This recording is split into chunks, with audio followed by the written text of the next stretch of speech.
I want to talk about the 4 F's of failed relationships, the 4 F's of failed relationships. So this topic was prompted last week. I posted a status, and the status went something like, instead of asking a potential or prospective lover about their hopes and dreams, try asking them about how they've dealt with their past pain and traumas, because that will ultimately reveal to you the person behind that mask, behind that representative that, we all show up with in the initial beginnings of a relationship. And it's so easy for us to, focus on just the surface. I recently had this Sunday my coaching group, my small group coaching group, and it kind of piggybacked on that status last week, with individuals sharing how they too had been kind of lured in the past in relationships with individuals that looked good on paper. Look good on paper. And it's easy to get lured in something that looks good on the surface without exploring the psyche of a person. And so when I posted that status about really paying attention or asking questions to a person about how have you gone through your past pain, how have you worked through your past traumas, I got a lot of feedback from that.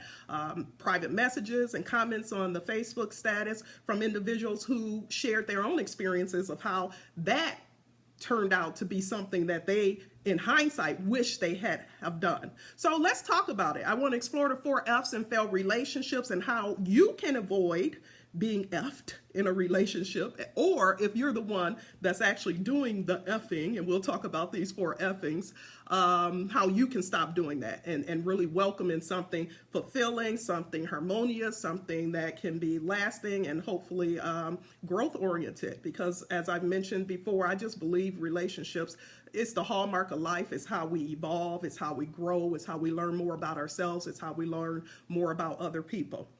So I want to start that by talking about, some of you, if you've ever taken any type of psych class, they've talked about that whole fight or flight response. And that's the response that's inherent with us. It's an automatic response. As human beings, we are conditioned to want to protect ourselves from any type of threat or any type of danger. So, and this is just evolutionary, through back in caveman times, we had that fight or flight response. You're faced with a dangerous animal in front of you. What you do initially is you're going to either try to fight that danger or threat off, or you're going to run away. You're going to flee. And again, that's in dangerous situations. That's when you are faced with some type of threatening person or situation that you need to protect yourselves from. The issue is, in relationships, many people view, and it's subconsciously, they view relationships and getting close to someone as a threat, especially if they've had past traumas or pains in their lives that they haven't had an opportunity to work out. Because the natural progression of relationships is to get closer, is to become more intimate. And I'm not just talking about physically intimate, because it's easy to do that.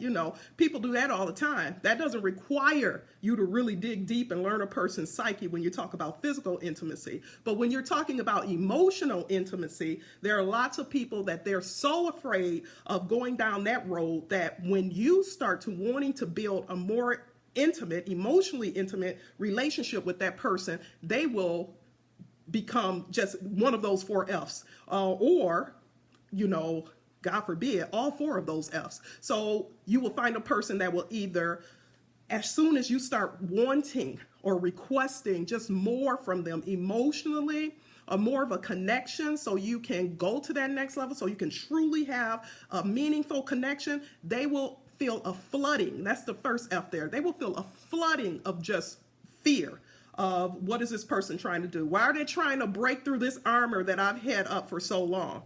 And with that fear and that flooding that comes, they will either fight. And what I mean by fight is that all of a sudden your attempt to get closer to this person leads to more arguing, or defensiveness, or guardedness, or passive aggressive behavior. We all know about that.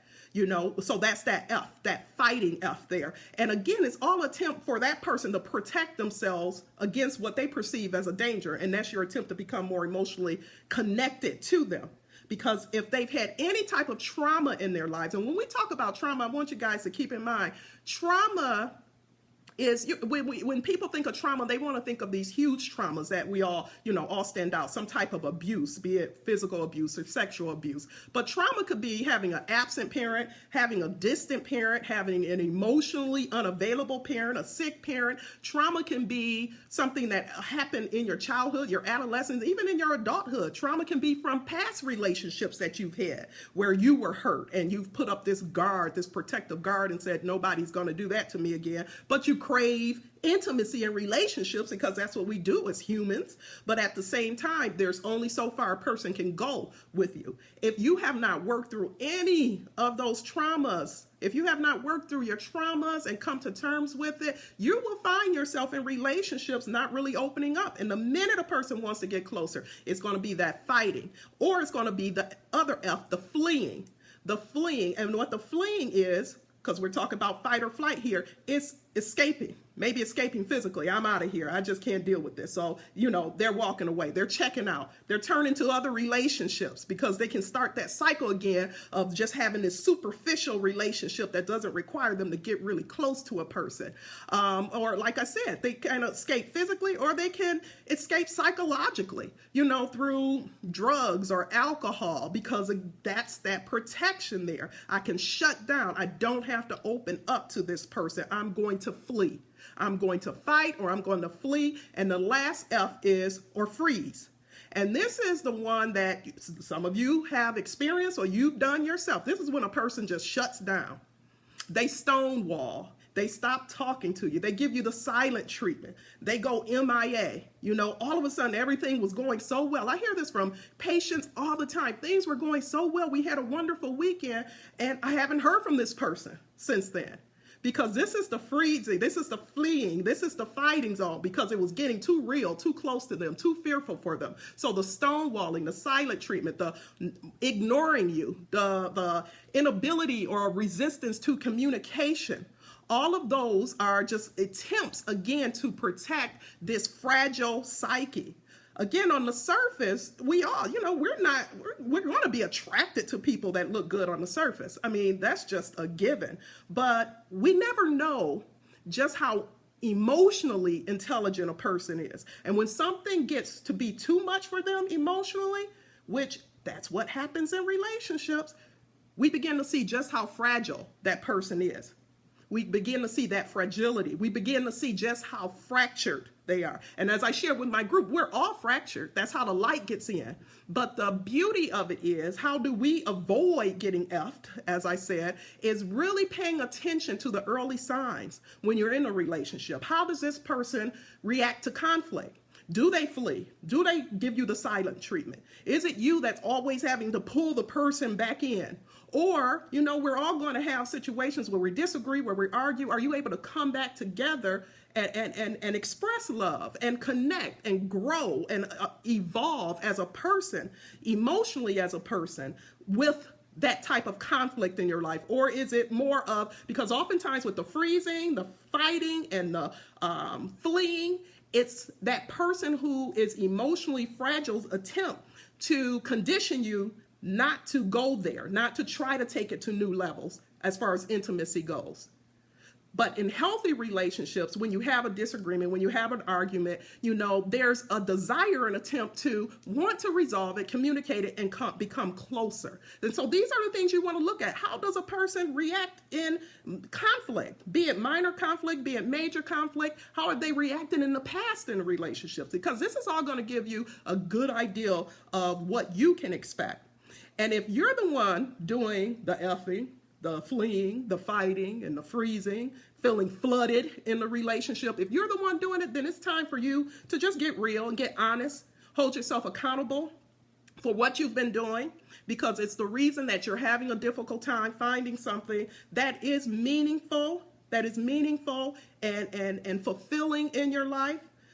I'm on this big kick. A few Transformation Tuesdays ago, I talked about the freedom. That's another F, not one of the four, but the freedom that comes with being transparent and being authentic. And when you have not afforded yourself the opportunity to get real about just healing yourself from the traumas that you've experienced, the pain you've experienced in the past, you can never be free enough to be transparent or authentic. And as a result, you will never experience the level of true intimacy in a relationship, in a connection, in a partnership that we all deserve to feel. So if you are the one doing the effing, call me. Come see me as a therapist, or, go see someone who is recommended to see. It's time to start working through that pain, through that trauma, so you can start really experiencing the beauty of love that you are entitled to, and that it's our gift. Like I said, I totally believe it's through relationships, all relationships, be it friendships, be it family relationship, be it relationship with your children,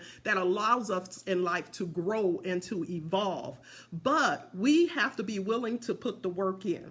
We have to be willing to become emotionally stable and emotionally intelligent enough to deal with the growing pains that come with taking relationships to new altitudes. So I hope you guys got something from this. I ask you to share the video, share it to your platforms, follow me on Instagram, Facebook, subscribe to my YouTube channel. My book, Bloom 7 Steps of Personal Transformation, is available on Amazon.com. You can also get it on the Kindle version. And please join me next week, because I'm kicking off the month of me. August is the month of me. I'll be kicking it off, and we will be just sharing our journey into self-love for the whole month of August. So get out there. Enjoy the rest of your evening. Share this video. Give it some thought. Give me some feedback. I can't see your feedback right now. We're having some technical difficulties, but I would love to see what you feel about this, or what your thoughts or experiences are with this. Because again, we all deserve to be connected, and to be connected just fully and whole and intimate with a person. True intimacy. Like I said, the sexual intimacy that's the easy part. We all can do that. But it's when we want to really connect with the person on that intimate, that spiritual level, that people start backing off and those 4 F's come out. So don't find yourself in that situation. Free yourself, and get out there and live your life in full bloom. Good night, everyone.